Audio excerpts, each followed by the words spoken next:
But I mean, yeah, at the end of the day, just be a good person, don't be a jerk, and I don't know. Take care of your pets. Take care of your pets. And give them lots of treats. Yeah, lots of treats. Eat lots of pizza, and there you go. But yeah, we'll I just remembered something. We were gonna do this on stream. Bacon. So, okay. I made some bacon earlier. I made 3 pieces of bacon because I wanted to do 3 tests. The first piece that I made, and okay, so my idea was I will rank each piece of bacon as version 1 through version 8, with version 8 being the best version. Is it 885? I'm not gonna attach numbers other than just 1 through 8. Okay. So I made some bacon in a pan, and then I ate one of the pieces out of the pan as soon as it was cool enough to eat but still warm. So I give that version 8, the best version of bacon possible. Okay. So I have 2 pieces left, both chilling in the fridge right now. They've been chilling in there for the entirety of the stream, so they're definitely cold. Okay. So I want to eat one straight out of the fridge, and then I want to reheat one. So do you think, what's the way that you normally reheat bacon? Is it in the microwave, or do you get out a pan for that? I don't have a microwave, so okay. What I'll do, there's the version 1 bacon where you cook it. So usually my bacon process, so we can compare here. So usually what I'll do is I'll cook up a whole pack of bacon, because I love having bacon and I hate cooking bacon. So I still have a question about this though, because a whole pack of bacon, how many slices are in a whole pack of bacon? A lot. So do you have to you do several batches in the same pan? I have a big pan. I use the big frying pan, and it's all in there. And bacon shrinks as it cooks, right? So at first it's kind of flopping up the sides a bit, but as it cooks and it shrinks, and I'll cut it up actually. Usually I'll cut it up so I don't have the full long strips, because they're probably. Does every piece of bacon get to touch the bottom of the pan, or is some of it kind of on top? It does. Okay. So I'm trying to I'll tell you which bacon I buy. I get the bacon at Costco, and it's I can't remember how much is in there, but it's a lot. There's a lot in there. It's a big pack. No, Costco doesn't need to know my location. Okay, so let me just see if they have the bacon on here. No, they don't. They have the bacon packages. Okay, whatever. It's a big one. It's I think it's a 500-gram thing, and you get 4 in a pack for $20. Is that right?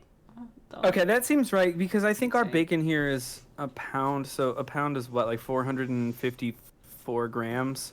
So that seems about right. Yeah, okay. So you get a $20. It's either a pound or 12 ounces, or I don't remember. But yeah, I think it's a pound. Yeah. Okay, we'll go with that. So a lot of bacon. So I get a $20 thing of bacon, and it's 4 packs, and we'll do 1 pack of 500 grams or whatever. So usually I'll cut them up depending what I want. Sometimes you want a nice long crispy strip of bacon. Sometimes you want little squares of bacon. If you're making egg salad or something, or chicken salad, you just want bacon in there. So we'll cut it up depending. Usually I'll cut it into thirds or quarters. Anyways, getting off track. By the way, you need scissors. You need cooking scissors. Everybody who doesn't have cooking scissors, get cooking scissors. Is this kitchen scissors, or is it shears, for I don't know, cutting a chicken or something? I mean, those are good for if you're having chicken, but I honestly went to the craft store and I got a pack of 3 scissors, and one of them is in the kitchen. I use it on bacon. But you need scissors. You can't always use a knife, and cutting boards are a pain in the butt to wash, and I'm always worried that germs get in the little cutty parts, and you just can't clean that, and you need scissors. I'm down for kitchen scissors for sure. One of the things that if you ever have to slice bacon is a good tip, I think, is to put it in the freezer for 10 minutes. It kind of firms it up and stops it from just flopping around on the cutting board, but it's also not so solid that the knife can't get through it. That's a good tip, and it gets kind of stringy sometimes. Yeah. Stringy or gummy, so that's where scissors help too, because you've got the counter. You got 2 knives coming from 2 different directions, so I've done this before with scissors, and I can vouch for the fact that it works very well. Scissors are good. Anyway, they don't work as well. So you got your bacon. Got the bacon. Yeah, so you cook the bacon, and then so usually I'll just put all the bacon on a plate, and then I'll use the grease to cook eggs or cabbage or whatever we're having. Cabbage is a whole other beast, so I'm not even gonna get into cabbage right now. But you cook your eggs. Preferably baste them, because I found out that is just the best way to cook eggs. It's not negotiable. That's the best way. Baste it. It is. That's true. Yeah, that's a food fact. It is there. It's proven. So, but then usually, like, yeah. So as soon as it cools off enough that you're not gonna like burn yourself from the hot pan bacon grease, you eat it, and that's good. And some people like it kind of chewy. Some people like it crispy. I'm like a crispy bacon person. I like crispy. Anyways, so that cools off. Yeah, I kind of like it like to crisp up enough, but not be like entirely like it doesn't just like shatter when you break it. Like I like to have a little bit of chew in there, but I don't want it to be like floppy. If it shatters, it's gone too far. You can't bring that back either. So no, you want it. I think ideally when you first cook it, you want it just kind of around the thinner parts are crispy, but the rest is still sort of chewy, I guess. And then that way, if you have to reheat it later, then you can crisp it up a bit more, and you're not going to get that shatter bacon. So that's good. And on that note, I think microwaving bacon would be like the worst idea because I feel like it would just turn into rubber. But I've had some microwave bacon that's not bad, but I can't imagine reheat like to cook it. Like it sounds horrible, and it's not the best, but it's in not a pinch. The worst. Maybe bacon. It is. Well, boiling it is the worst. Oh gosh, I never even thought of that. That's like I think that's against nature to boil bacon. Or steaming. Yeah, no boiling or steaming allowed. Like, but I've had microwave bacon. Like, my parents used to make it when I was a kid, so it's like you're not really gonna complain. It's bacon. It tastes good, but it's not as good as making it on the stove. Or I've also heard people do it in the oven, and that seems fine. But I've done that. We did that when we had like the maple bacon, because I don't know, that works pretty well. I'd actually really like to barbecue bacon. I think that would be good. I have like a griddle thing for the barbecue. I haven't set up the barbecue yet. It's been in the garage for 2 years, but you never know. Maybe next summer. Is it a charcoal one? No, it's a gas one. Gas ones are nice, but that's what we have too. I actually just got one this year, and it's like it's kind of a thing. I mean, it's nice because you don't have to heat up the stove inside when it's hot out, but like. It is like a process, and I'm not like the best expert at it yet. Like I'm still kind of learning how to get it to work the way I want it. The charcoal though. So, yeah. You gotta pick, I guess, whatever works for you. Anyways, but yeah, so you eat your bacon. You cook your bacon. It's all on a plate, and then you're eating some with your eggs, whatever, because you're not eating a whole pack of bacon in one sitting, because you're not an animal, or maybe you are, no judgment. Anyways, if whatever of the bacon survives breakfast goes in the fridge, and then from there, some of it might not make it to the fridge. That's okay. That's expected, actually. So then from the fridge, like, what you do, like, I like to have just bacon as a snack. So, like, I'll come home, and I'll have bacon, and, like, I'll have, like, cheese slices or cheese cubes or something, and I'll just grab, like, some bacon. So the only thing with that, if you're having fridge bacon, you want to take the bacon from, like, the top of the leftovers container, or else you're going to get it with the congealed, like, fat stuff on it. You don't want to be, like, pulling the last thing of bacon out of the bottom of a container, because then it's, like, it's not as nice. Like, right. I've eaten it anyways, but it's kind of like, That's the stuff at the, like, so you get, like, you don't get, like, the long flat container, you get, like, one of those kind of cube containers, and then that with the bacon on top, you eat that as a snack. So you can crumble it over egg salad, or potato salad, or chicken salad, or any other salad, or you can just eat it with cheese like I do. But then when you get to the stuff at the bottom that has, like, the fat in it, you take that and you throw it in the frying pan, and because you didn't make it totally crispy before, you can get it to crisp up a little bit. It remelts the fat, and then you can throw in eggs or cabbage or rice or whatever you want, and then voila, then you have like extra meal bacon. Okay, so here's one thing, which is that I think I probably got the bacon as far done as I would have wanted to eat it before I put it in the fridge. So, like, if I reheat it, we might be into trouble territory. Like, I might end up with some shattery bacon. But I will eat a piece of it cold. Give me, like, 10 seconds to run to the fridge and grab this bacon, and I will rate it from version 1 to version 8 of bacon. Okay, try to avoid the congealed fat stuff. I have it on a wire rack, so it's like I wanted it to drain off, so there won't be any fat on it. Okay, smart thinking. Okay, be right back. Okay.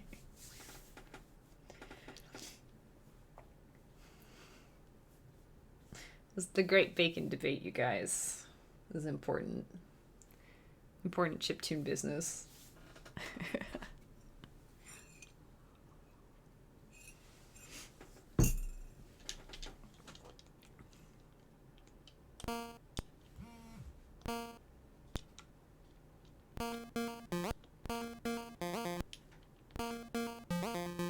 that's how I did that. Just a little slide here.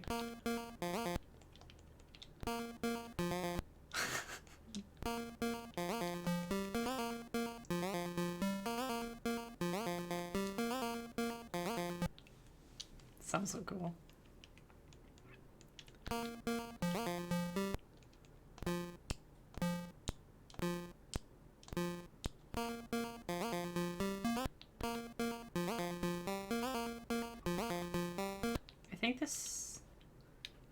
I think the W is affecting, or I think the Z is for the W here. No, wait. I think so. Okay, I got the bacon. Okay, welcome back. You Bacon. This is so, like, I was making this bacon earlier, and my girlfriend was like, hey, that bacon smells really good. I think I want some. And I was like, well, I made 3 pieces because this was, like, immediate mistake that I knew I made. I was like, I should have made, like, 8 pieces of bacon because I ate one, and then I was like, I want more bacon. And she was like, I want bacon. So then I had to make more bacon. You always so gotta... now I felt like, maybe I should have just made the whole pack of bacon. See? There you go. All right, I'm eating this cold now. Okay. Okay, so we'll see how the verdict. All right, I thought I was going to hate this, but you know what? It's bacon. Have you never had, like, fridge bacon? I've never had fridge bacon. I thought it was going to be terrible. It tastes like bacon. It's just cold. Oh, it's so good. It's like salty. It's good. So if you imagine that with like a slice of cheese or something, because it is really salty. So if you have something kind of creamy with it, to cut the salt from the bacon. Yeah. Okay, well, I can't give this a version 8, but it is bacon, so I got to give it a version 7, which is funny because like version 7 is the version I probably wouldn't recommend anybody use. But no, 702 is good, so use that one.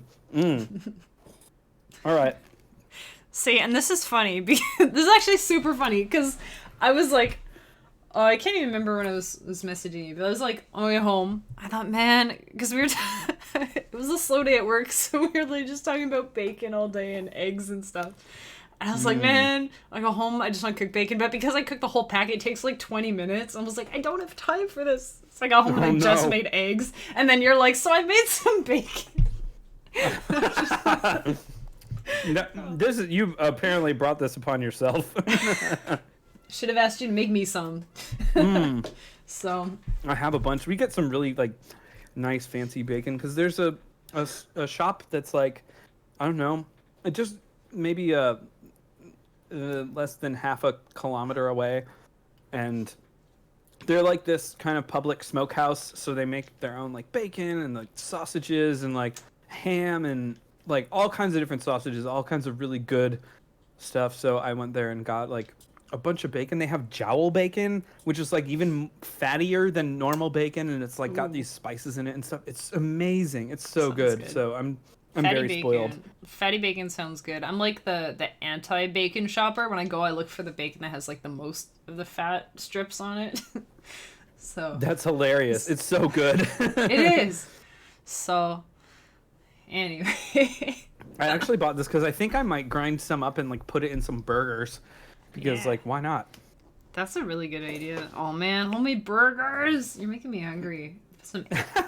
Hey, if you're ever if any time ever happens where like you're able to travel and we're ever able to meet up, like you're welcome to come over for dinner and I'll make pizza and whatever else, bacon. Oh yeah, you better believe it. Bacon pizza. Put bacon in the crust. Just go nuts. I don't know. Go wild. Oh boy. Anyways, so I'm making a big old pack of bacon for breakfast. I know that already.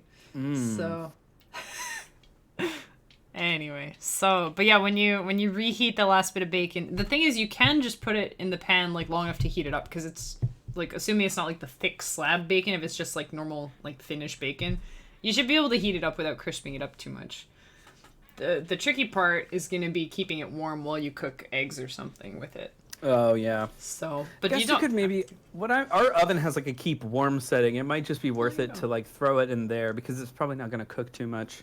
Yeah, that's fair. This is like giving me all kinds of really bad ideas now. That's not a bad idea if it involves bacon.